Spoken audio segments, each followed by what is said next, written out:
Good morning বন্ধুরা, কেমন আছেন আপনারা? সবাই নিশ্চয়ই ভালো আছেন, আমিও ভালো আছি। আজ হলো সানডে, সকাল এখন 7:30 বাজে। এখানে চা বসিয়ে দিচ্ছি, আর এখন তো কটা দিন প্যাকেট দুধ দিয়ে চা করছি, বেশ ভালোই লাগছে। আর এই যে গতকাল রাত্রিরে সয়াবিন আলুর তরকারি করেছিলাম, অনেকটা পড়ে আছে, এটাকে ফ্রিজে তুলে রাখতে হবে। আগে আমি কি করতাম, কাঁচা দুধ না ফ্রিজে রেখে দিতাম, মানে জাল দিতাম না। ও বাবা, দুদিন না যেতে যেতেই দেখতাম দুধ কেটে গেছে। তারপরেই তো মাথায় হাত, তারপর আমার মা বললো ফ্রিজে যতই দুধ রাখিস না কেন, দুধকে জাল দিয়েই কিন্তু রাখতে হবে। তারপর থেকে না দুধ এরকম জাল দিয়ে ঠান্ডা করে তারপরে ফ্রিজে রেখে দিই। তবে জানেন, এই বাসি দুধ দিয়ে চা খাওয়া কিন্তু একদম বাজে, প্রচণ্ড গ্যাস অম্বল হয়। এই 3 দিন 4 দিন ধরে ফ্রিজে দুধগুলো জমিয়ে জমিয়ে রেখে একটু একটু করে বার করে চা খাওয়া মারাত্মক, কিন্তু পুরো বিষের সমান। কিন্তু কিছু করার নেই, আমরা বাঙালি, খেয়ে মরি। না খেয়ে মরবো বাবা, একদম গলা ভর্তি করে খেয়ে তবে মরবো। তন্ময় বলে না, খেয়ে নাও খেয়ে নাও, খেয়ে মরবে তবু আফসোস নেই, কিন্তু না খেয়ে মরলে আফসোস আছে। আর এই যে আজকের ওয়েদারটা দেখছেন, একটুখানি মেঘলা মেঘলা সকাল থেকে দেখছি, তবে বেলায় রোদ উঠবে কিনা জানি না। চলুন, চা হয়ে গেছে। আজকে একটু আদা দিয়ে ভালো করে চা করেছি। আর এই রবিবারের চাটা না দারুণ লাগে, দারুণ। মানে একটু ছুটি ছুটির দিন, প্রত্যেকটা দিন তাড়াহুড়ো তাড়াহুড়ো করা হয় সকালবেলাটা অন্তত, কিন্তু এই রবিবারটা ধীরে সুস্থে একটু বসে চাটা খেতে পারবো। তন্ময় কাজে বেরিয়ে গেছে, ওর হঠাৎ করে কাজ পড়েছে। হঠাৎ করে না, আগের দিনকে ও জানতো, কিন্তু আমাকে বলতে ভুলে গেছে। আর এখানে আমি এবারে জল আনবো, বালতিটা খালি করলাম, বোতলগুলো সমস্ত ভরে নিয়েছি। জামা পরেছি, একেবারে জল নিয়ে এসে বাজার টাজার করে তারপরে ঘরে ঢুকবো। বাজার করা হয়ে গেছে, জল আনা হয়ে গেছে, এবারে বাসি বিছানাটা গুছিয়ে নিচ্ছি। এবারে ব্রেকফাস্টের জোগাড় করতে হবে। কি ব্রেকফাস্ট খাই দেখি, আর তিশানকেও জিজ্ঞেস করি আগে। এখানে তিশানের ব্রেকফাস্ট রেডি করে নিয়েছি, এই যে ম্যাগি, আর এখানে চালটা ভিজিয়ে নিয়েছি। আর এই যে আমার জন্য একটুখানি আলু সেদ্ধ ভাত করব। আবার হাত দিচ্ছে চালে, একটুখানি দেখি মাংসটা। আর এই যে মাংস এখানে নিয়ে চলে আসলাম। মাংসটা ঢেলে রাখ, কীভাবে একটা কিছু যেত, গামলা গুমলি, এইটা দে। হ্যাঁ হ্যাঁ, মাংস নিয়ে আসলাম। আর তন্ময় কাজে চলে গেছে। ও হঠাৎ করে আমাকে বলছে, কি গো তাড়াতাড়ি চা বসাও, আমি কাজে যাবো। দেখছেন, মাংসটাকে গিট্টি বেঁধে দিয়েছে। ওকে আগে খেতে দিয়ে দিই। চলুন, হঠাৎ করে আমাকে বলছে, জানেন, বলে কি, আমাকে রাত্রি করে দাও, চা করে দাও, আমি যাব, কাজে যাবো। বলছি, সে কী গো, তুমি রাত্রিরে কিছু বললে না? বলছে না, আমি ভুলে গেছিলাম। চলুন বাবারে, এই যে আমি এসে একটু জলমুড়ি খেলাম, আমার যা পেট গোলাচ্ছিল বাবা। এই যে গতকাল তন্ময় মিষ্টি নিয়ে এসেছিল, আমি আর খাইনি, তিশানের তো পেটটা ভালো না, এখন খাবো।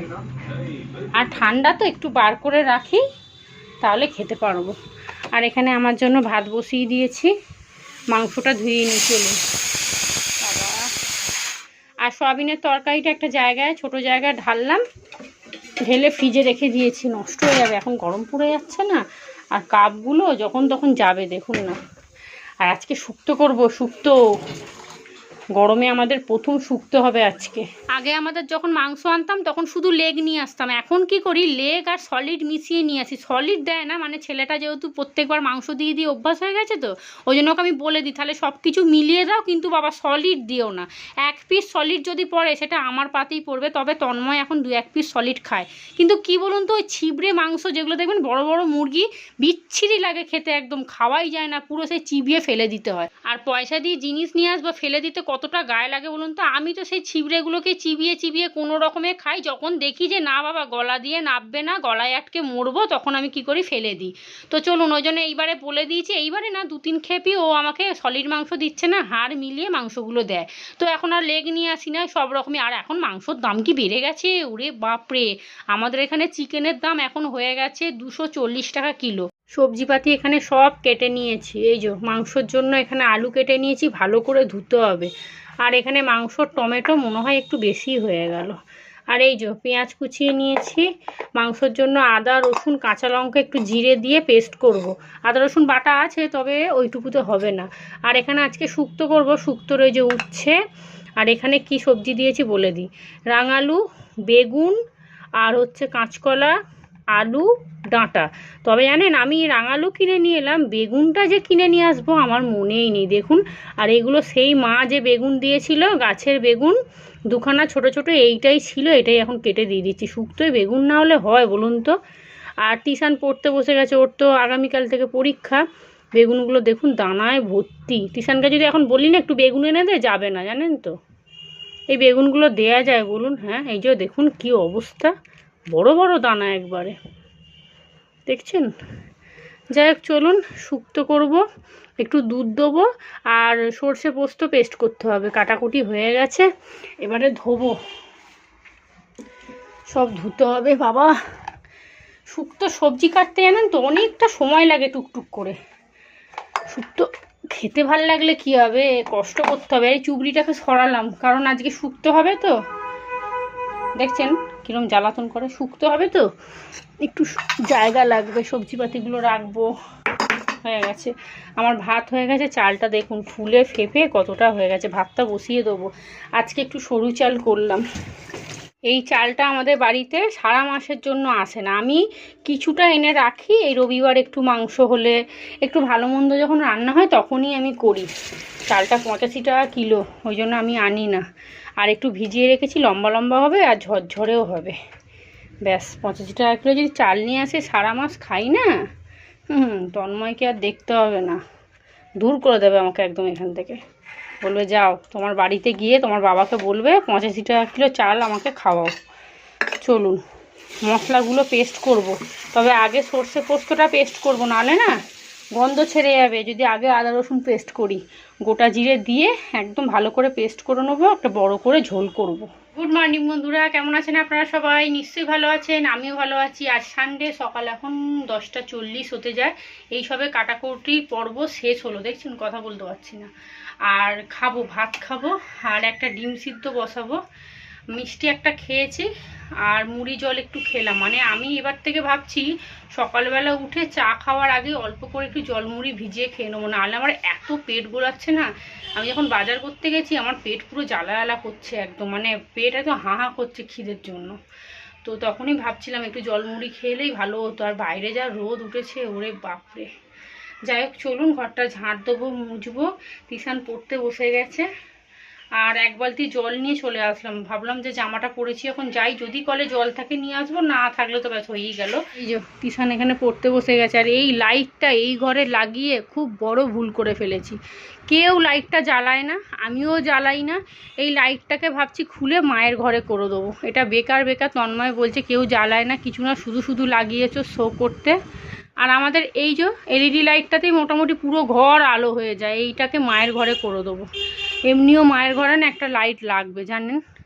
এই যে এই লাইটটা তো রান্না করার জন্য ঠিক আছে, কিন্তু এইখানটা অন্ধকার হয়ে যাচ্ছে। একটা লোকজন এলে যে একটা বড় লাইট জ্বললে ঘরটা দেখতে ভালো লাগবে, সেইটা আর হচ্ছে না। এখানে সর্ষে পোস্তটা বেটে নিয়েছি। আর দেখুন বাটিটা দেখতে কিন্তু এইটুকু, কতটা হয় দেখেছেন? এই দেখুন, একটু জল দিয়ে দিই। আর ভাতের জলটা গরম হয়ে আসুক, তারপরে চালটা দেব। আদা রসুনটা পেস্ট করে নিই। আর তিশানকে বললাম আমাকে একটু বেগুন এনে দিবি। খানিকক্ষণ চুপ থেকে বললো কি দাও এনে দিই, কিছু বলেনি। এটাকে ধুয়ে ভালো করে হাত দিয়ে ধুয়ে ওটাকে রাখতে হবে। আর এই যে জলটা গরম হয়ে এসছে, চলুন এবার চালটা দিয়ে দিই। তিশানকে বললাম একটা বেগুন এনে দেই, দেখুন এটা 10 টাকা নিয়েছে। হ্যাঁ, আপনাদেরকে নিন্দা করছিলাম না, না দেখবেন যাবে না। এই দেখুন খারাপ বেগুন নিয়ে চলে এসছে, এই দেখুন। আর এই যে বেগুন আনতে গেছে আবার, এই যে দেখছেন কি বলাটা কেন, পেপসি পেপসি। বেগুনটার যা অবস্থা বাবা, ফেলে দিই। হ্যাঁ, পুরো দানায় ভরে গেছে। এই বেগুনগুলো দেওয়া যায় বলুন তো? এখানে মাংসটা বসিয়ে দেবো, ভাত ফুটছে, মাংসর আলুটা বসিয়ে দিয়েছি। আর এই হলো আমার সিদ্ধ ভাত, একটু পরে খাবো, মাংসটা আগে বসিয়ে দিই। আর এই যে মশলা, আদা রসুন কাঁচা লঙ্কা গোটা জিরে একবারে পেস্ট করে নিয়েছি। চলুন মাংসটা তো আস্তে আস্তে হবে, চাপা দিয়ে দিই, ও হোক, ততক্ষণ আমি ঘরটা ঝাঁট দিয়ে মুছে নেবো। আর ভাতটা বন্ধ করব না, বললাম না সরু চাল একবারই হবে।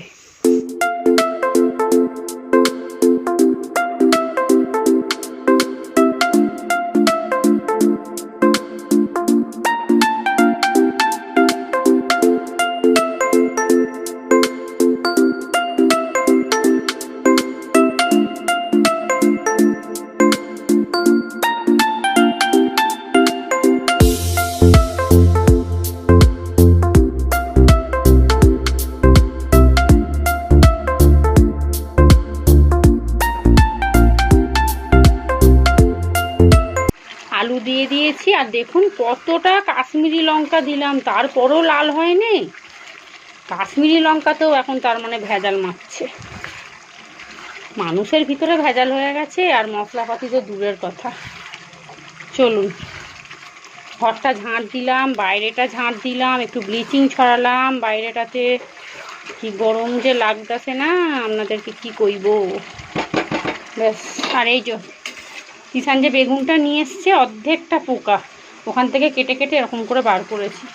যাই হোক বাবা, নাইমা হচ্ছে কানা মামা অনেক ভালো। চলুন, তা আস্তে আস্তে হোক। এবার ভাত এদিকে হয়ে গেছে, বড়িগুলো আগে ভেজে নিচ্ছি। আর এইটুকুই শুক্তোর বড়ি এনেছি, জানেন আমাদের তো শুক্তো খুব একটা হয় না। আর এমনি বড়ি আনা আছে ছোটো ছোটো, যেগুলো বিউলির ডালের বড়ি, ওগুলো এনে রেখেছি। কিন্তু এই বড়ি তো সবসময় ঘরে লাগে না। এই বড়ি মাছের ঝোলে দিলে কিন্তু হেভি লাগে খেতে, জানেন। আর একদিন করবো মাছের ঝোল দিয়ে। আর এই যে বড়িটা ভেজে নিচ্ছি, এরপরে উচ্ছে আর বেগুন, এই তিনটে জিনিস ভেজে আলাদা করে রেখে শুক্তো সবজিগুলো আগে ভালো করে ফোড়ন দিয়ে সিদ্ধ করে নেবো। মাংস কষানো হয়ে গেছে, চলুন এবার জল দিয়ে দিই। আর এখানে উচ্ছেটা ভাজা হচ্ছে, ওদিকে শুক্তো সবজিগুলো সব ভাজা চলছে, এদিকে মাংসর মধ্যে জল দিয়ে দিয়েছি। এবারে একটুখানি গরম মশলা দিলাম। গরম মশলা কিন্তু কষাবার সময়ও দিয়েছি, আবার একটু দিলাম, বেশ ভালো লাগে। দেখবেন ফোটাবার সময় গরম মশলা দিলে না গন্ধটা খুব সুন্দর ছাড়ে। ব্যাস হয়ে গেছে। কয়েকটা কাঁচা লঙ্কা চিড়ে দিয়ে দিয়েছি, একটু কাশ্মীরি লঙ্কাও দিয়ে দিয়েছি। এইবারে এটা একটু সিদ্ধ হোক। এখানে 5 ফোড়ন, শুকনো লঙ্কা, তেজপাতা দিয়ে দিয়েছি। এইবারে সবজিগুলো দিয়ে দেবো। দেখেছেন একটা ফোঁটা কোথাও জায়গা নেই। আমার এক এক সময় না হেভি মাথা গরম হয়ে যায়, জানেন। উফ, ব্যাস। চলুন, শুক্তো সবজিগুলো সব ভেজে তুলে রেখে দিয়েছি। সবজি বলতে উচ্ছে, বেগুন আর ওই কী বলে ওটাকে, বড়ি, ওই তিনটে জিনিস ভেজে তুলে রেখে দিয়েছি। এবারে 5 ফোড়ন, শুকনো লঙ্কা ফোড়ন দিয়ে সব সবজিগুলো দিয়ে দিয়েছি। আর এই সবজিগুলো না সিদ্ধ হতে অনেকটা টাইম লাগে, জানেন। যেহেতু রাঙালু থাকে, কাঁচকলা, এগুলো সিদ্ধ হতে বেশ খানিকক্ষণ সময় লাগে। ওদিকে সবজিগুলো সেদ্ধ হচ্ছে, আমি এদিকে ভাবলাম বাসনগুলো মেজে নিই। অনেক বাসন জমে গেছে বাবা, ভালো মন্দ রান্না করে খাবো কি, এক কারি বাসন পড়বে। আর কেউ তো মাজবে না, আমাকেই মাজতে হবে। খেতে গেলে বাবা কষ্ট করো, তাহলে খেতে পারবে। ঘরের বউদের এখন এরকম অবস্থা, কেউ সাহায্য করার লোক নেই। চলুন, ওদিকে আমার বাসন কোসন মাজা হয়ে গেছে। এদিকে দেখুন দুধ দিয়ে দিয়েছি, বড়ি, বেগুন, উচ্ছে সব দিয়ে দিয়েছি। এইবারে এটা ভালো করে সেদ্ধ করে নেবো। বড়িগুলো বেশিক্ষণ সেদ্ধ করলে হবে না, গলে যাবে বাবা। আর এদিকে আমার মাংসর ঝোলও হয়ে গেছে। দেখুন বাসন এত মাজলে কী হবে, আবার কতগুলো পড়ে গেছে। আর এদিকে মাংসর ঝোলও রেডি হয়ে গেছে। এখন জানেন তো মাংসর আলুগুলো আমি আর ভাজি না, এরকম ডাইরেক্ট ওই কষাবার সময় দিয়ে দিই, দিয়ে সুন্দর করে বেশ কষিয়ে নিই। বেশ খেতে খুব ভালো লাগে, আপনারা এরকম করবেন একদিন। আর এই যে একটা শুক্তো মশলা নিয়ে এসেছিলাম, ওটাকে এবার লাস্টে দিয়ে দিচ্ছি। আর শুক্তো মানে জানেন তো একটু ঝোল ঝোল হবে আর হলুদ ছাড়া। তবে আমি উচ্ছে ওগুলো যে ভেজেছিলাম না, খানিকটা একটুখানি হলুদ দিয়েছিলাম, তবে খুব বেশি দিইনি। দেখছেন বেশ সাদা সাদাই হয়ে আছে। লাস্টে একটুখানি ঘি দিলে ভালো হতো, কিন্তু ঘিটা শেষ হয়ে গেছে। কিন্তু শুক্তো মশলাটা দিয়েছি তো ভালো লাগছে খেতে। এদিকে শুক্তো একদম রেডি। আর দেখছেন বড়িগুলো অর্ধেক গলে গেছে, আমি এত সাবধানে করলাম কিন্তু সেই গলেই গেল। আর আজকে দুপুরে লাঞ্চ মেনু, এখানে হাঁড়িতে ভাত আছে। আর এই দেখুন, ওরে বাবারে আমার দিকে চেয়ে আছে ড্যাব ড্যাব করে। মাংসর ঝোল, লাল লাল মাংসর ঝোল বলতে হবে। আর এই হলো রবিবারের শুক্তো। ওই যে একটুখানি হলুদের ছিটে দিয়েছিলাম না, দেখছেন কেমন হলদি হলদি হয়ে আছে। আর বেশ খেতে খুব ভালো হয়েছিল। তন্ময় চলে এসছে, ও এসেই গেম খেলতে বসে গেছে। রান্নাবান্না সব হয়ে গেছে, রান্নাঘর পরিষ্কারও করে নিয়েছি, বাসন কোসন সব মাজা ঘষা হয়ে গেছে। চলুন এবারে খাওয়া দাওয়ার পালা। তন্ময়কে আগে খেতে দিয়ে দেবো, তারপরে আমি আর তিশান নিয়ে নেবো। খাওয়া দাওয়া করে একটা ঘুম দেবো। ঘুম তো হয় না, কারণ ভিডিও এডিট থাকে, আপলোড থাকে, এইসব করতে করতেই প্রায় 4টে-5টা বেজে যায়। যারা ব্লগ করে তারাই একমাত্র বুঝবে একটা ব্লগের পিছনে কতটা খাটনি থাকে। যাই হোক চলুন, এখন 3টে বাজে, খাওয়া দাওয়া হয়ে গেছে, এইবারে শোবো। তো আজকের ব্লগটা এখানেই শেষ করছি। আপনারা সবাই ভালো থাকবেন, সুস্থ থাকবেন। আজকের মতো সবাইকে টাটা।